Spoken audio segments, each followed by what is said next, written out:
Good afternoon. Thank you everyone for coming today. It's noon, so I'm going to go ahead and get started. Today, during our Tech Talk, we are going to be talking about library resources that you can access from home. These things that are, most of these things are available all the time from home. There are a couple of resources that have been added to be accessible from home, given the pandemic that we're all experiencing right now. I've got a lot to cover, but I just wanted to start out with a couple of things. If you're unfamiliar with Zoom, there is a chat option down at the bottom of your screen. I have it set so you can message me. So if you have any questions as we're going through anything that you'd like me to elaborate on, please feel free to drop your question in the chat function. That'll go directly to me. I'm also going to be recording this talk and making it available on the Tulsa Library YouTube page. I will send that out as soon as it's available for you all, but you can also find it on YouTube probably early next week. So again, thanks for coming. My name is Katlin. I work at Central Library and I work in the Digital Literacy Lab. I teach technology classes. We've been doing one technology class a week during the last several weeks and hope to continue to do so for the remainder of however long this goes on. Next week, we're going to be talking about marketing tools that you can use. And then the following week, I've got somebody else coming in to teach a tech talk on data science. So I was looking forward to that. But today we're going to be talking about library resources. So there's a lot to get through. Some of you may be familiar with some of these resources already, maybe a power user of them. Even if it's something you've used before, maybe there's a feature that you're not quite familiar with. I don't really have much in the way of slides for this talk because a lot of it is going to be done by looking at our website. So I'm going to go ahead and get over there now. If you're unfamiliar with the Tulsa Library website, it is tulsalibrary.org. It's a website I visit daily, and I'm sure some of you do too, especially my fellow coworkers in this class. And when you're looking at it, it pretty much always looks the same. There is some content that changes month to month. We have some special pages up specifically for the coronavirus and COVID-19 resources and working from home resources. So some of these things here at the top may look different from time to time, but when you're looking at the web page, there are some headers that you can always trust you'll see. If you scroll down the page a bit, we have some really great online learning resources that I'll talk about. There's also some really great statistics that we keep on our front website every year that talk about how people use the library, which is I always think is interesting. But we are going to get started with the Book, Music, and Movies Plus tab. So in this tab, there's quite a few things that you can find. The thing that I use the most on the library website is our catalog. If you have used our catalog before, you're probably pretty familiar with it. But there are a few things that I just wanted to point out when you get in here. So if you go to tulsalibrary.org, there's a couple places you can find the login screen. It's usually up here at the top right-hand corner, or again, Books, Music, Movies Plus, and then look through the catalog. We use for our library a system called Biblio Commons. So it's a catalog that we have purchased a subscription to and we maintain for ourselves. And in here, you can see lots of really great information, including what items you have checked out, what items you have on hold. And before I load that entirely too long of a list that I have of checkouts, I would like to also point out you can look at your browsing history or your borrowing history. So library staff on our end cannot actually access this portal. I can't see what books you have borrowed previously. But if you wanted to turn on your own borrowing history, that's actually something that you could turn on so that you can see what items you've checked out previously. If you don't turn this function on, we actually can't look it up for you, and it's not saved anywhere. So if you're looking for a good way to track what you've checked out, the borrowing history is a fantastic tool. I'm a pretty heavy Goodreads user, so I track a lot of my reading on there, but from time to time I'll forget to update it, and this is a good way to figure out what I've had checked out. Also on here, we have lists. Lists are one of my favorite things about Biblio Commons. We have staff who make and publish lists annually. I work with one of my coworkers, Ellen, to create book lists that we post to the library's Facebook page pretty regularly. I use the list function to note my favorite reads from year to year. So you can see in 2017, 2018, I put together lengthy lists of my favorite books of the year. But it's a good way to keep track of books, or if you have recommendations you want to give to people. To create a list is actually fairly simple. You just hit create a list, and you can choose two different functions. Guides and recommendations, you just go through and add items. I'm trying to think of a book title. Murder on Millionaires Row. I probably spelled that wrong. That's okay. If I wanted to add this to my list, I can just go ahead and hit add, and now it's on my list. So they're pretty easy to create and share, and they're really great function in Biblio Commons. Another thing I like to point out in Biblio Commons, which I hope you're taking this class because you're like a super library power user and you have an interest in these things. But once you get into a catalog title, say like When a Scot Ties the Knot by Tessa Dare, a really fun Highlander romance, you can see lots of things on a record. In a record, we usually try to group them together. So if there are multiple types of items available, we'll lump the ebook and the audiobook as well as the print all into the same record. So here you can see we've got an ebook copy of this book available. And say you wanted to check it out, you could hit checkout instantly via Hoopla over here. So we'll talk about Hoopla later. It's one of my favorite apps. But some other things that you can see on here, got distracted, my bad, are subject headings.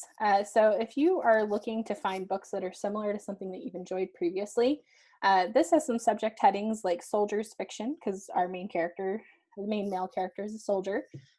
Books set in Scotland that are fiction. You can look for Regency fiction. But subject headings are a really great way that lump books that are similar together, which is fantastic. We also have integrated into the side of most records Novelist Recommendations. So Novelist is an app that I use pretty regularly, and I will touch on it later briefly. But over here on the right-hand side, it'll tell you some books that are similar to the one that you have pulled up that you might also be interested in. And then down here at the bottom, you can see lists. So earlier I showed you the list function.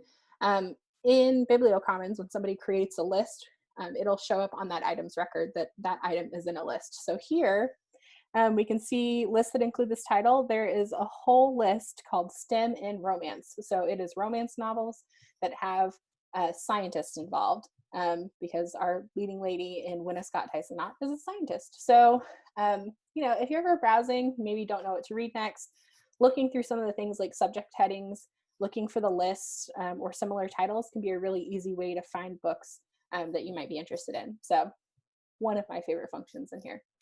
Another really great thing about Biblio Commons is, say you are browsing and you're not quite ready to check a book out yet, you can also add things to your shelves. You can create multiple shelves for yourself. One that I have is a for later shelf. So say I want to read this book, but I don't want to read it today and I don't want to put it on hold. I can add it to my for later shelf, and now I can go over to my for later shelf and see the list of items that I've included in here. So I don't use this in Biblio Commons all that much because I do use Goodreads, but I have several coworkers who actually exclusively use Biblio Commons to track their reading and what they want to read next. So this is a really great resource, and you can find it if you come up here once you're logged in. If you go to my library dashboard, you can kind of see everything you have going on in your account. To log into Biblio Commons, and I probably should have started with this, you just need a couple pieces of information. You need your library card number, and you need your password. If you don't know your password, you can actually give the library a call. If you give us your card number, we can reset it for you, or you can message us or email us, and we will try to get it reset for you. For the most part, it should be our standard password, which is just the year you were born. So you might try that first if you've not logged in before. And then once you get your account created, you can keep all, you know, this is kind of what your dashboard will look like. So Biblio Commons is kind of the most basic thing to talk about today, but it's what makes the library's website easy to use, I think. Now back to our books, music, movies, plus tab here at the top.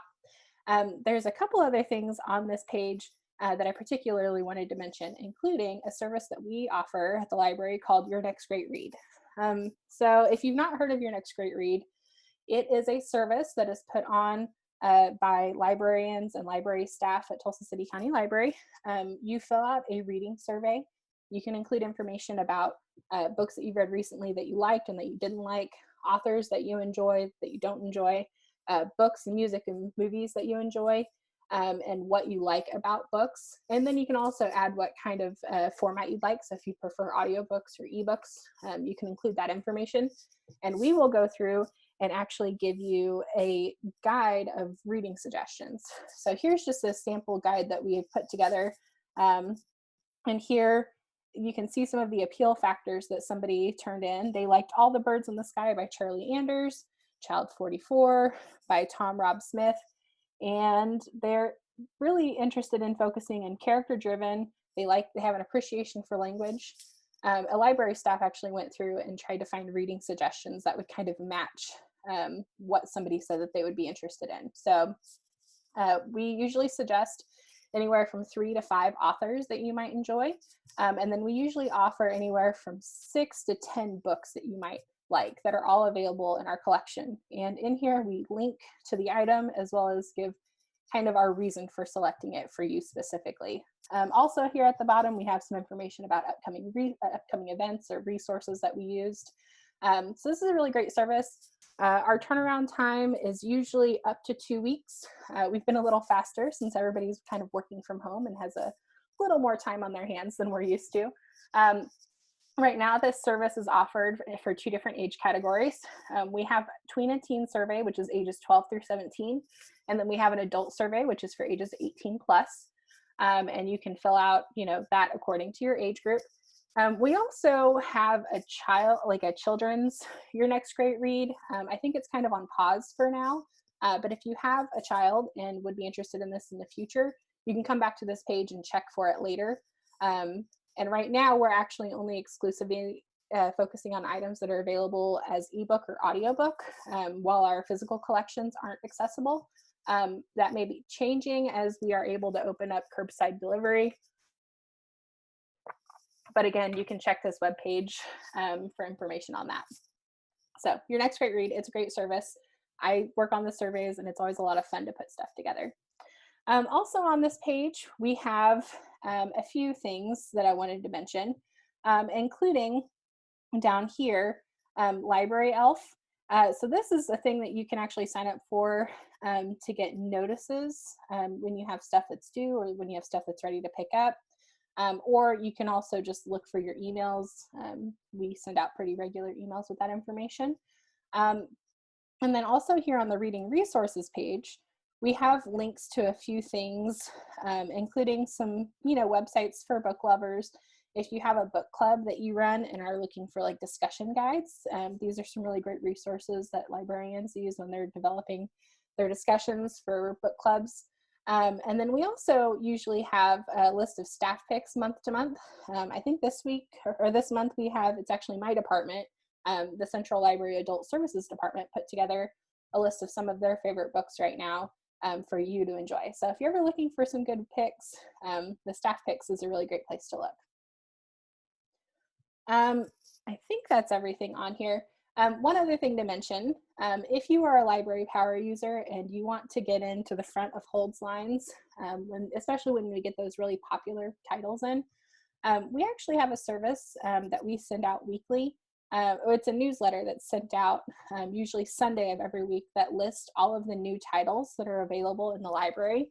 So it's pretty easy to sign up for. You can put in your zip code, find the library that you want to subscribe to, enter your email address, and each week you'll get an email that lists all of the newest titles that are available at the library. So this is what this week's email looks like, and it's kind of broken down into sections over here. So if you don't want to look through everything and you just want to see the comic books and graphic novels that came in this week, you can see everything, you can find it, and then you can be one of the first ones to get on the holds list. So this is a really great way to kind of jump to the front of the line with our holds. Now, moving on from this tab, Well, okay, we're going to stay here a little bit longer.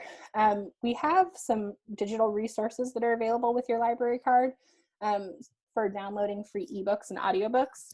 And I'm just going to show you a couple of my favorite. We could spend a lot of time talking about how to download ebooks and audiobooks. But if you are looking to do that yourself and you have questions, I would recommend trying here first. These are all of the different apps that you can access with information or with titles. And each of these, it links to help articles on how to download it for different devices and what devices it's supported on. But I am actually going to share my screen with my iPad just so I can show you a couple of these things really quick.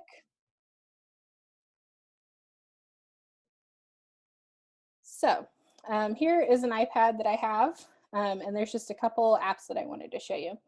The first one is the Tulsa City-County Library app. If you go to your app store, and this could be Google Play Store, it could be the Apple, oh man, what's the word I'm looking for? The App Store on your Apple phone. You can search for Tulsa Library or Tulsa City-County Library. You'll find an app that looks like these 4 colorful dots right here, or the 4 colorful books. Once you're in here, you can actually do a lot of the same things you can do on our website. You can look at events. You can take a look at your account to see what items you have checked out, and you can renew items. You can also find out information about our digital collection, and this will link to all of the different services that you can download audiobooks on or ebooks on. And then there's a link to your library card. I do not have this logged in with my card right now, but if it were, I could actually pull up a digital version of my library card that I could scan on our self-checks or just keep in your pocket so you know your library card at all times. So if you don't have enough room in your wallet like me, this is a really great way to access your card without having it with you. And then the function that I probably use in here the most often is our scan and ISBN function. So down here at the bottom, there's scan and ISBN, and I can select scan and ISBN.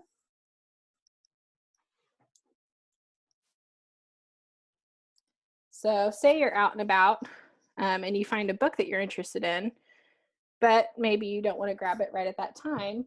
You can scan the barcode and actually figure out if we have it in our library catalog and if it's available to check out. Some places that this is really handy is if you're at a bookstore and maybe you're trying to save some money, or, you know, when I travel, if I ever travel again, if any of us ever travel again, I usually visit libraries. So rather than, you know, trying to check out a bunch of books from another library or something, I can just go in here and request things be put on hold with my Tulsa Library account. And then oftentimes they'll be ready for pickup by the time I get back. So super handy. You can also go into the events tab and see what events we have going on. While our physical locations are closed right now, we still have a lot of awesome events coming up in the coming weeks for all age groups. And you can find this information on our website or in here if you're just browsing. There are filters that you can search by. So say you're specifically interested in computer classes for adults, you can hit apply and figure out what we have going on in the way of computer classes for adults. So it's a Tulsa Library app. There's also some recommended reads that are usually here at the top, but it's one of my favorite of our library apps that we have available. So beyond this one, the 2 that I use most often that we have available for download are Hoopla and Libby. The Hoopla app is one of my favorites because every item that is in here is available all the time. There are no holds lists for anything. And this is particularly great if you have, say, a book club and you wanted to pick a title that everybody could download at the same time. You know, if you have 20 people in your book club, they could all come in here and check out the Bookwoman of Troublesome Creek. So when you're in here, you can search different categories. There's books, music, video. I'm going to go in here and search for ebooks and say I want Harry Potter and the Sorcerer's Stone. I can just select borrow. And as it's borrowing, it'll download to your device. And if I go to my Hoopla, I can see the item that I just checked out, and it is available for me to read at this time. So pretty quick to check out. Once it's downloaded, you can access it from anywhere, even if you don't have Wi-Fi, and it won't use any data, which is great. But Hoopla is one of my favorite apps. You can download 6 titles per month with this, and they have everything from a pretty great comic book selection and graphic novel selection to TV episodes and movies. So one of my favorite.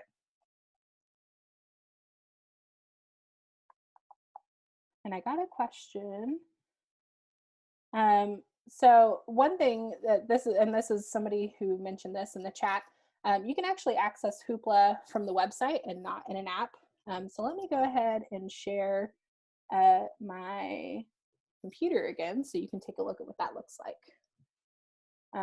So if you go to tulsalibrary.org and you come into the Books, Music, Movies Plus, you can get to the digital collection and find our full list of digital resources here. I can actually select to go to Hoopla, and this will take me to the Hoopla website.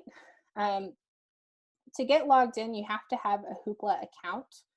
And I believe mine is probably already logged in. So yeah, it looks like I'm already logged in. Let me go ahead and log out. If you have not used Hoopla before, you can hit Get Started today. You sign up using your library card or your email address and password. After you have an account, it'll ask for your library card information to confirm that you're eligible for the account. But it kind of works the exact same way. You can browse through items, check them out, and then see what you have checked out through the Hoopla website. This is not exclusive to Hoopla. All of our ebook resources have a website component, so maybe you don't have a device you're comfortable browsing on. If you click into these, it will take you to any of the websites that are included. So there's kind of a huge list of items here, and some of these things are kind of temporarily available. Things like Abdo Books, Romance Book Cloud.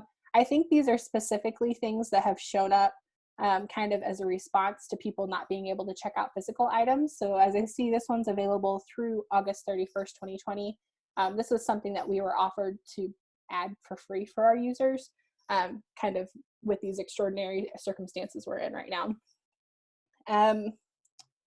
One more thing I wanted to show you on my iPad before we go away from this. Let me get it set up again. Is an app called Libby. If you have heard of Overdrive, it's a service that's been around for quite some time. They recently, and I say recently as in like maybe 2 years ago, released a newer version of their app called Libby. In this app, you can go to your shelf and see all of the things you have checked out. It looks like I don't have anything checked out right now. So I'm going to go to the library and do some searching, figure out what I want. One thing that's pretty awesome is that the entire Harry Potter series is currently available in ebook and audiobook that you can check out immediately. There's no holds list, which is pretty awesome. But you can also search for things specifically, say you want just available audiobooks, and you want to search specifically for fiction, and you want to refine it to English. You can see the 4,887 items we have available on audiobook that are fiction through Libby. And say you find an item that you want to check out, like Where the Crawdad Sings, you can just select borrow. And next, if you go to your shelf, you can see the item here, and it has begun its downloading. One thing I will say, if you borrow an ebook when you're done with it, one thing that you can do to kind of help with the holds list is go ahead and return it. So say I'm done with this book, I can actually go ahead and return early, and it will be returned off of my device, and somebody else can go ahead and check it out now. So this app is one of my favorite. It's got a huge selection of items to choose from. I think it's one of the most browsable resources we have. And everything on here is free with your library card. So definitely check it out. So moving on from this, let me get back over to my computer. And we are going to head into the research tab. So if you go to, again, tulsalibrary.org, got kind of these big headings at the top. The research tab is one of my favorite tabs because it has kind of the most extensive list of resources that we have available. And it's the one that I use most often. If you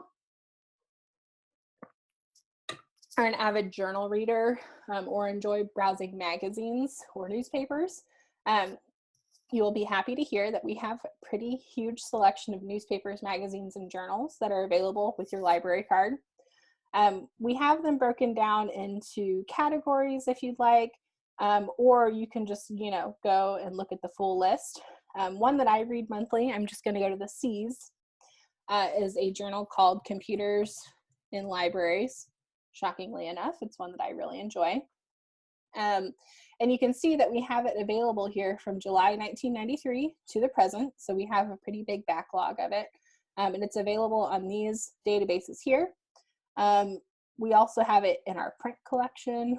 And then it looks like there's a different date range here, 1994 to present in the electric library. So say you're wanting to read Computers in Libraries, you could actually select right here. When you're at home, you have to log in with your library card and your last name to get into our databases remotely. But once you're in, you can see that I can actually access all of the issues of Computers in Libraries over here on the right. And say I want to read the most recent, which is the April 2020 issue. I can get in here and just start browsing through and read the journal as I usually would. And over here on the left, you can see I can kind of thumb through the different pages of it. Now, if you are not a huge Computers in Libraries fan, say you like to read something more like, I'm trying to think of any magazine title. Say you like to read the Tulsa World. You can come in here and see that we have the Tulsa World from 1989 to the present in a resource called America's Newspapers. And once you're in here, we'll wait while it loads, do a little dance or a long dance. You can actually go through and read the Tulsa World article to article. So it's not kind of the traditional way you'd usually read a newspaper, but you can access all of the information that you're looking for. So if I want to view recent issues, like today's issue, May 8th, 2020, I can open that up. Sometimes these take a little longer than others. And you can see all of the different articles that are in the Tulsa World today and open them up. And let's see here. Is there anything not sad? Okay, incarcerated mothers use poetry to express hope and contrition towards children. I can get in here and read this column if I want to. So if you are unable to come into the library, read the paper, you can still access it from our website. It's just, you have to search by the title. And we have thousands and thousands of items available through this. So if you're ever thinking, do I want to subscribe to this? Maybe you do if you can afford it. And if you can't, come and look to see if the library has it. Also on this page, we have our databases link right here. There is a lot in the databases link to go through, and there's no way we could possibly touch on all of these. We've already looked at a few of these, like American Newspapers is one that we just opened up. So I'm just going to thumb through a few of the ones that I suggest to people most often. If anybody has questions or if there's one you'd specifically like to look at, let me know. We may or may not get to it today. But one that I wanted to specifically mention to you today is Ancestry. So if we have anybody in the audience that is into genealogy, you have definitely heard of Ancestry before, but one resource that we have available through the library is Ancestry Library Edition. Usually this is a resource you can only access from the library, However, with libraries being closed, Ancestry has generously allowed library users to be able to access it from home. Once you're in here, you can begin searching to find literally billions of records about your family's history. My sister has an Ancestry account, and she has found like obituaries, birth certificate scans from the 1800s, all sorts of things with our family. You can also look at census records. You can kind of see some quick links down here. So maybe you have somebody who is in the military. Military records are a really great way to find information about family history. Church directories or church histories can be a great way to find information. But Ancestry is a pretty in-depth resource, and they have some really great video tutorials on how to access these and use all of these. But this is something that you can access from home at this time, even through this pandemic. So definitely recommend you browse that if you are ever interested. Another one that I really enjoy using on a regular basis, and I've actually used it quite a few times during my self-isolation at home, is a resource called AtoZ World Food. So again, if you go back to that databases page, it's AtoZ World Food. You can access this from home anytime, but to get logged in, you just type in your card number for your library card number. And sometimes I have to log in twice to get it to look right. So I'm going to do that really quick. On this page here in AtoZ World Food, you can see that they have recipes from all around the world, broken down by country. And in here, they include information on like food culture, dining etiquette, and even information about what foods are grown most often in different regions of the world. So say you are interested in hosting German cooking, you know, me and my friends, when we got together, if we ever get together again, sorry, I'll stop doing that. We have nights where we get together and try cooking food from different cultures and kind of dine together that way. So say you wanted to do a German night, you can come in here and kind of see information. They've got lots of recipes available, stuff on like what type of beverages they drink, beers, liquors, tea. And then there's also special occasion foods. So if you're looking to do food specific to a special occasion, this can be a really fun way to find information about that. But the recipes are fantastic. They have them broken down into different types of dishes. And once you're in here, say you wanted to make some onion cake, which to be honest, looks pretty dope. I love onions. They break down the prep time, the cook time. You can see there's a few different things on here. So if I wanted to make it gluten-free, oh, it is gluten-free, my bad. But here they've got a full list of the recipe ingredients and then directions on how to make it. And if you have a printer at home, you can come in here and print, or you can share it with others. The thing I like most about AtoZ World Food is the ingredient search. So if you come here at the top, they have a really fantastic way of being able to search through the recipes depending on what you have in your kitchen. So I order from a local CSA, that like a local farm that drops produce off at my door each week. And I recently got some eggplant. So I'm going to go into the vegetables and see if I can find something that I can use my eggplant for. So I don't actually cook with eggplant that often. So I can go in and select eggplant. Tells me some information about eggplants. They originated in cultivation, and they were first domesticated from the I'm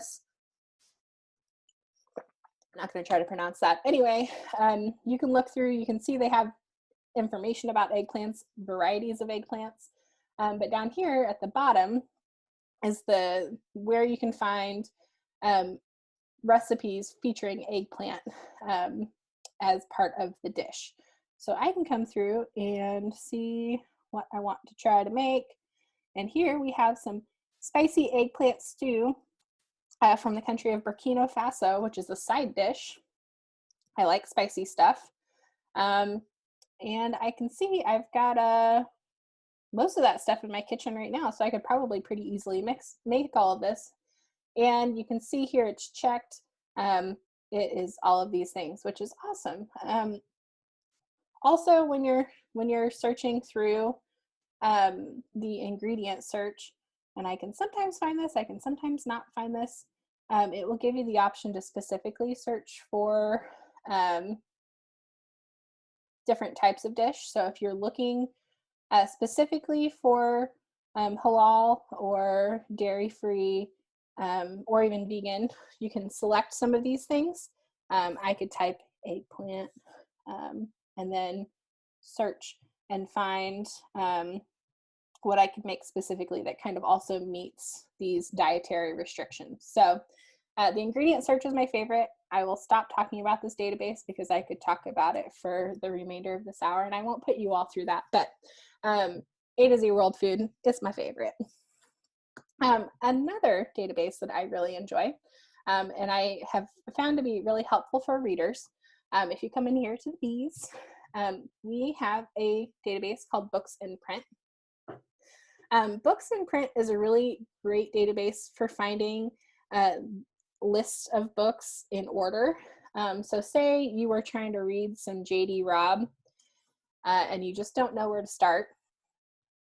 You can come in and find, let's see here, Faithless in Death, and find information about it. You can see it's book 52, and if I want to come in here into the In Death series, it will take me to a full list of that series and put them in order in which they were released, which is pretty awesome. So this is a really great resource if you're looking for information on books. There's also some staff lists and publisher lists. This is kind of nerdy, but if you have a favorite publisher, this can be kind of a good way to keep track of what they're doing. My favorite publisher is Flying Eye Press. They make children's books, and they just have awesome artwork. So I know if it's coming out from Flying Eye, I know I'm gonna love it, and I know that I can grab it and I'll enjoy it. So definitely recommend you check out Books in Print. And it's one that we often use at the library when helping people find books. A couple of resources that are also on this database page, particularly if you have any students at home, is a resource called Homework Help Now. Homework Help Now has a lot of different things going on. Every day from 2 to 11 p.m., 7 days a week, they have live tutoring available. And this can be anything from like kindergarten through college. And they've got like Spanish speaking tutors. They have math tutors. I am a mathematician and I often get asked for math help. If I ever don't have the time for it, I always suggest people come over here and try to get on and find a live tutor. And one thing that's really great, if you don't like your tutor for whatever reason, you can actually just log off, and when you log back in, you may get a different tutor. So pro tip there. But they've also got some stuff on like, if you're working on your GED or your US citizenship test, they've got all sorts of prep in here that you can use for free with your library card. So it's one of my favorite resources, particularly for students. And particularly for people who need math tutoring. If you are an adult and maybe in the hunt for a new job, another resource we have is called Job Now. It's by the same company that made Homework Help Now, but in here they've got some really fantastic things. They've got some resume templates that you can use if you're looking to make your own resume. But the thing I like most is they have a resume lab where you can actually upload your resume to the resume lab, and somebody will take a look at it and give you feedback on your resume to kind of tighten it up and make it look a little better. They also have interview coaches. So if you're, got an interview coming up and you need some help, maybe with like some interview tips or how to answer questions diplomatically, you can actually come in here and do kind of a practice interview, which is really pretty awesome. But this is one of my favorite databases, and particularly helpful if you have enough lead time to kind of work on some of your prep for job interviews. Now, this is a database, Issues and Controversies. is a database that I use fairly often. It is a resource where you can find information about kind of controversial issues. You know, there's a lot of things to have opinions on in the world, and nobody is perfect and has all the information all the time. So if you're ever, you know, interested in learning more about, let's say, military war and terrorism, and learning about Al-Qaeda, you could come in here and read information about Al-Qaeda, as well as pro and con articles from kind of both sides of issues. I just noticed on the front page there is a link about coronavirus. You know, it's something that we're all thinking about a lot, but this is a really great place to find both primary resources. So if you're looking for specific, like maybe first source documents for articles, you can also find media, so videos or audio clips about different topics. There's editorials and news, but this is a really great place to find information about topics that, you know, maybe you are looking for more information because you just don't know where to start.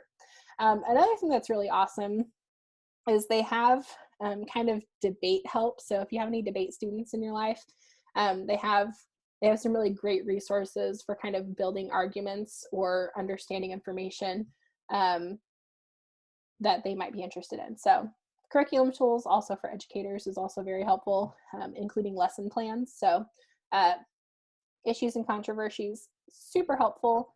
And one of the databases that I genuinely just kind of come through and browse occasionally, which there aren't many of our databases that I do that casually with. Kind of the last one, well, there's two more that I wanted to look at. The first one being a resource called Novelist Plus. Novelist Plus is a resource that librarians and library staff use pretty regularly.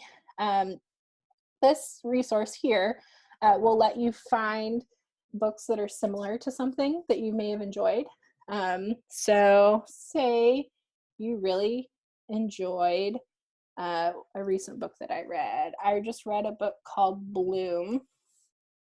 It's a graphic novel.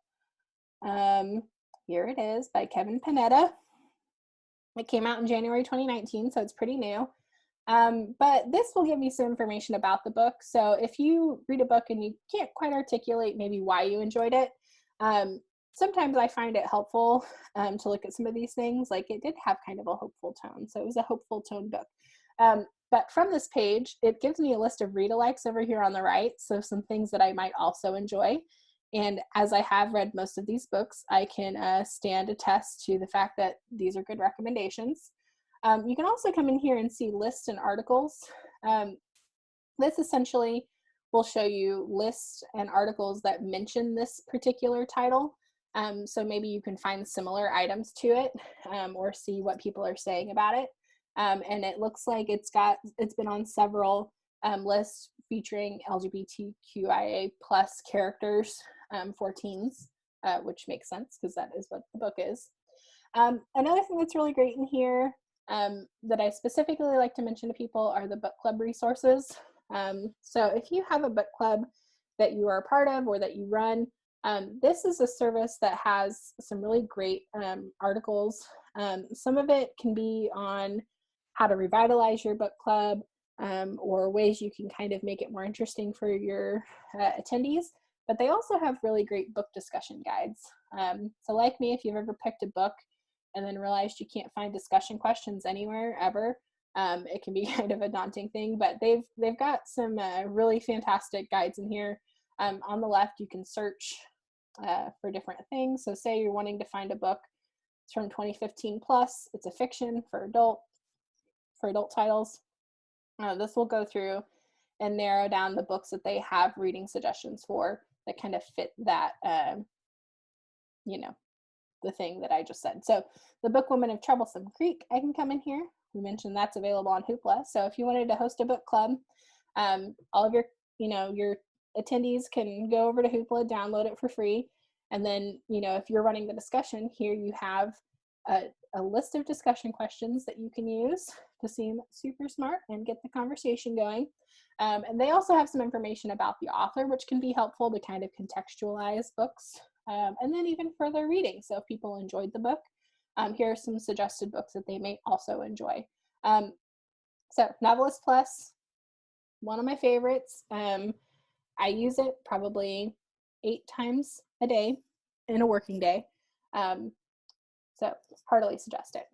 And then kind of the last database on here that I wanted to mention is in the W's, and it is World Folklore and Folklife. This right here is kind of an encyclopedia about folklore and folklife. You can browse by different tales or regions. I was always kind of a big mythology nerd when I was a kid, so say you want to find information about Latin America folklore, you can come in here and see the different regions. You can even break it down further into different countries within that region. So maybe you want Colombian folklore. And I can find information on Codapop. And it has, as you can see, lots of information in here. And then kind of just like a short encyclopedia article on it. But this is a fun thing to look through, especially if you're interested in folklore. Like I said, there's a lot of databases to look through. Some of them are more applicable to different types of users. We have a whole list of resources that are specifically great for nonprofits or business owners.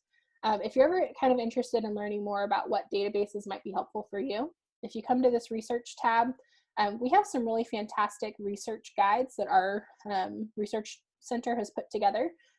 Here under the Nonprofit Resource Center, you can see a full list of resources that our librarians put together specifically for nonprofit use. Some of these things are specific to, like, maybe you're trying to find grants or funds for something that you're working on. Maybe you're really interested in starting nonprofit. But it kind of goes into details and lists different services that might be helpful to you, depending on what you're interested in. There's also a business center. And then we also have research by subject. So if you're interested in any of these subjects, like maybe you're specifically interested in health and wellness, this is a great way to find which of our databases may be useful for you in your situation. But there's also really great lists on where you can find helpful information on, like, drug supplements and complementary and alternative medicine. So if you're trying to figure out if the fish oil is actually a thing that you should be using, you can come in here and look through some of these databases to find, good, solid, and dependable information. So I think my coworker Nick put this together. And this is the health and wellness is one of my favorite research guides that we have. There's some really great information on here, so definitely suggest you check it out.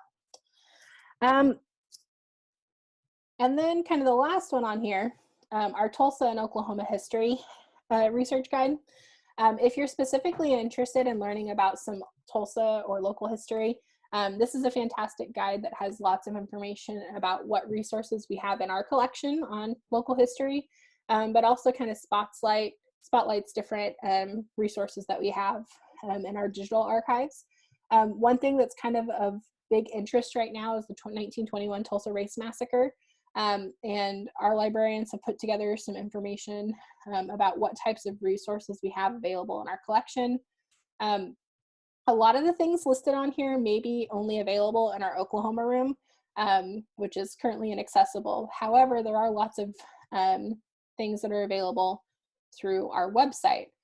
So if you just take a look at this, there's some great information. And if you ever have questions about it, you can contact us at the library, and there's lots of ways you can contact us, so I won't go through them all. But we're available by phone, email. Haven't figured out smoke signal yet, but I'm sure it's one of the things we're working on. So please reach out if you ever have questions on any of these resources.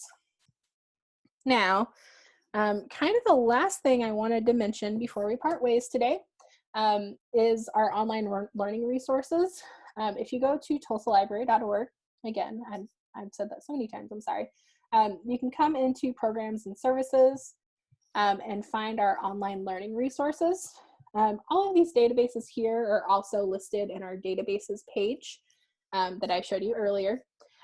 But these resources have really fantastic content if you're looking to learn something new.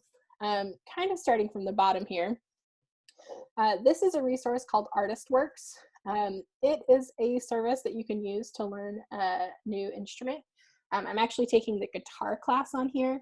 Update, I'm very bad at the guitar, but I'm trying very hard. But they have experts leading classes on how to learn different instruments. And as you can see from their course listing, it's pretty extensive. It's everything from the jazz drums to banjo lessons. They even have like a steel guitar, I think. So a little bit of everything. They've also got a drawing lesson if you're interested in, learning some art. But if you are looking to learn a new instrument, this is a great way to do it.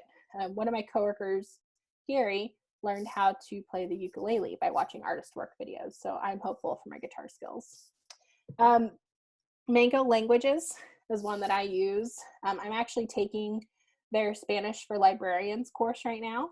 But one thing that's fantastic about Mango Languages is that they have, I want to say like 73 different languages right now on here, including everything from Chinese to Spanish to even Cherokee, which is a native language here in Oklahoma. And once you're in here, they even have pirate, which I think is hilarious. But as you go through the different courses, they have sound that you can listen to, you can practice by speaking, and then learn how to read in the language. So right now I'm taking a Spanish for Librarians class, which has been pretty helpful for me. And it's a great way to pick up a new language if you're interested in it. Now these other three, Learning Express Library, I'm not going to go too far into that, but this is a service where you can actually access study guides for different things like the GED, ACT, SAT. They have timed practice exams, which is pretty fantastic. So if you're studying for one of these exams, they have not only learning materials, so you can kind of learn the things that you're interested in, but they also have exams so you can log in and practice the exam ahead of time. It also saves your spot, so once you start a timed exam, you can pause it and then get back to it later, so if you don't have time to do it all at once. Universal Class is a service that they have hundreds of classes on different topics. One of my coworkers, Ellen, recently took a class on cryptozoology, which is the study of I forget the exact wording for it, but it's like the study of animals that people think are not real. So like, I didn't know a narwhal was a real animal until fairly recently, which is kind of embarrassing to say. For me, that would have been a cryptozoology thing, but it actually isn't. So they have courses that you can take on there. There's all sorts of topics that you can choose from. And they can be pretty nonsense, or they can be pretty in-depth with like tech skills. The one that I use the most often and that I find myself recommending the most to people is a service called Lynda Com. Lynda.com has really great videos. Let me see. Okay. Whoa. See if I can remember my card number on the spot. Please don't steal my card number. Once you're in here, you can see they've got videos on all sorts of topics, everything from like 3D design with CAD to photography skills or web development, music mixing. Once you've, say you're wanting to learn how to use Photoshop, I can search for Photoshop classes. I can also search by skill level. So if you're kind of a beginner user, and then you can even search by what type of Photoshop license you have over here on the left. Photoshop hasn't changed a whole lot in the last 5 years, so I probably won't search by that. But here I can see I can design my first logo using Photoshop for beginners. And this is a 43-minute class. It's actually just published in March, so it's pretty new, up to date. And once you're in here, something I really like about this, you can actually download Doesn't look like they have source files. So let me go to another class. Say you want to learn video editing with Adobe Premiere Pro. When you're in here, if you're in a class and they're doing something on the screen, you can actually download exercise files that you can do side-by-side work with them. So it's a really powerful tool if you're if you're looking to learn a new technology skill. Something they recently added in here are popular learning paths. So they have kind of paths from beginning to end of learning a new skill. Then they've kind of curated the classes that you need to learn that skill. So if we wanted to come in here and become a Java programmer, I can find 21 hours of videos that I can work my way through. And even at the end, you can get a certification to add to your LinkedIn profile. So if you're looking to beef up your LinkedIn profile, maybe you're in the search for a job, this is like a really great way to do it. And it's free with your library card, which is awesome. And then the actual last thing I wanted to show you, you know, the libraries are currently closed. I don't know that they've announced dates for our reopening quite yet, but we do have lots of events that are going to be continuing in our virtual spaces, you know, through however long this goes on. And you can find all of our events at our virtual events up here at the top. When you're searching, you can search for different types of classes. So if you're specifically interested in computer classes, you can see the full list of computer classes that are available, you know, virtually. And in here, you can even create a brochure, you know, if you wanted to just list those classes as they are. And here is a brochure of all the classes we have coming up. So just kind of a cool feature in here. Once you find a class, and I'm sure you have all done this before as you did register for today's class, you can get registered with your email address and see what we have going on. Next week, we're going to be looking at top marketing tools. So if you have an interest in marketing or want to learn some new tech tools that are available, that's the topic we'll be looking at next week. But hopefully this has been helpful for you. We have a lot of resources at the library, and I kind of just scratched the surface of it today. I'm going to have my chat open for a while, so if anybody has questions or something you want me to kind of elaborate further on, please let me know. But thank you all for coming today, and I hope you have an excellent weekend. And like I said, I'll be around for questions for a bit longer if you have any.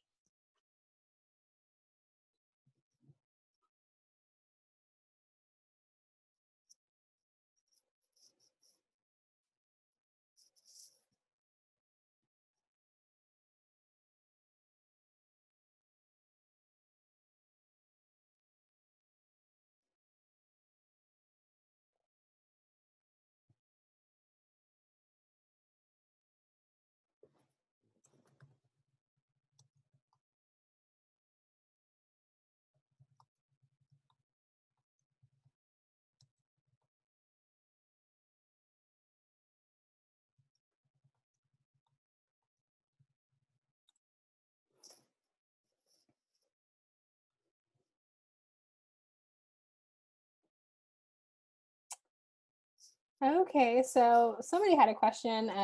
Pam is asking, how many total ebooks does TCCL have available through the various apps? You know, I don't know that answer off the top of my head, but I'm wondering if I can figure it out by doing a catalog search. So let me see if I can do that. Let me share my screen really quick so you can see what I'm looking at.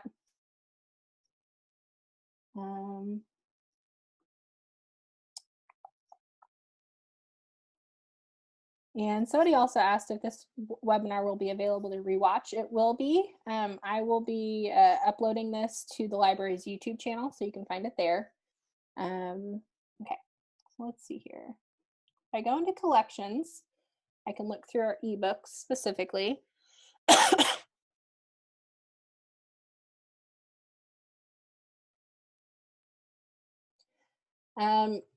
And hopefully this is the best way to do this, but it looks like we have 142,254 ebooks available. Now, if you wanted to look at audiobooks,